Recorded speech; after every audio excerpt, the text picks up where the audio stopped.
joining me now is Allam Ahmad. He's an academic and the founder of the forum Sudan Knowledge. He joins us from London. Thank you very much indeed, sir, for finding the time to talk to us today.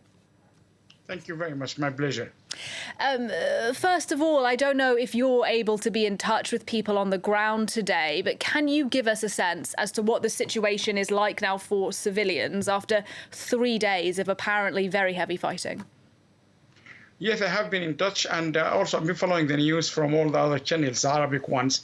The situation is getting worse, and conflicting information about who got what and who managed to control what. But for the civilians, two versions of stories.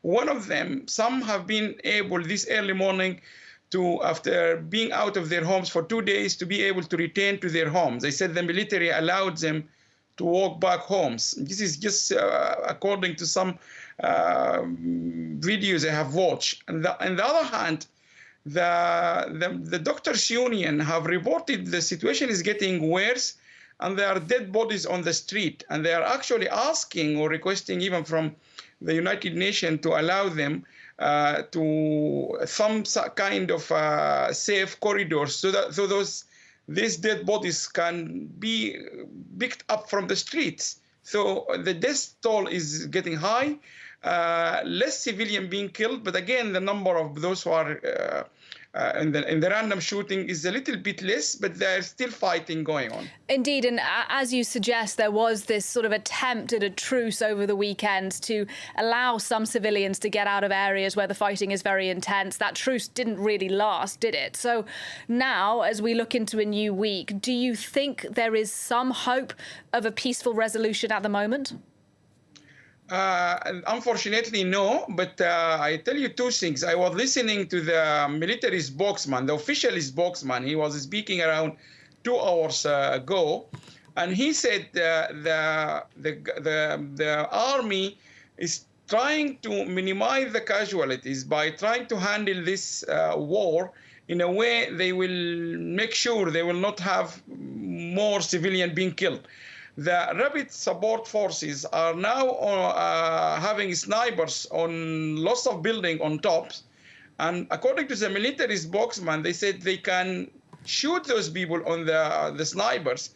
But the problem, they are on the top of buildings, which all in either government buildings or they are buildings of civilians. So the two tactics are making this going to be prolonged. That's number one. Number two, despite the conflicting stories we've been hearing from last night and this morning, interestingly, the military spokesman confirmed in one of the Arab channels I was listening to that the rapid support group, they actually have taken Marawi airport. Yes, he said that was correct, and which is good in a sense. He acknowledged what is actually happening. And he said he's acknowledging it because he does not want to provide any false information. But at the same time, he confirmed this is just a matter of time. They will take over the airport again. And also, he reminded the viewers, this is a spokesman of the military, he said, the fact you see fire on the any military base, that doesn't mean the rapid support forces have taken that building. That means they have just put fire on the building. So we start to understand some of what is happening. We start to see unfolding stories. But to answer your question, it is not going in a more peaceful conclusion. Is still fighting on. Indeed, and the situation on the ground pretty unclear. It's hard for us to ascertain what the army is doing, what the RSF is doing, who could be trusted here. But one thing we do apparently know is that it's only the National Army that has warplanes. The RSF doesn't. Does that suggest to you that at some point, if there's no peaceful resolution, the RSF will be simply outgunned, and that's actually how this fighting will end? Yes, that's totally true. And all the people who have been expert on military operation have been listening to, that's a fact. The military will definitely have the upper hand. The only thing is prolonging this process to be concluded is that the rapid support forces, they are very experienced in militia kind of war. And the tactic they have used, they went inside civilians compounds, buildings within different districts.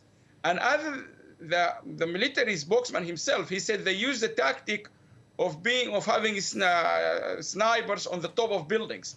So they are just making it very difficult for the military to use the airplanes or to use this equipment, which could easily conclude this quickly. But that can help them, and the military can have an upper hand quickly on areas like airports, like anything outside towns.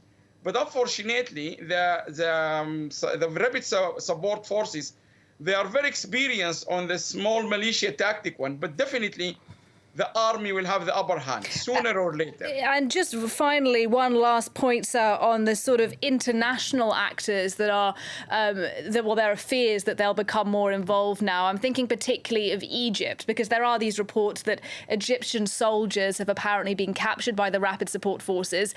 The Rapid Support Forces are actually blaming Egypt for some airstrikes, saying warplanes were taking off from an Egyptian camp inside Sudan.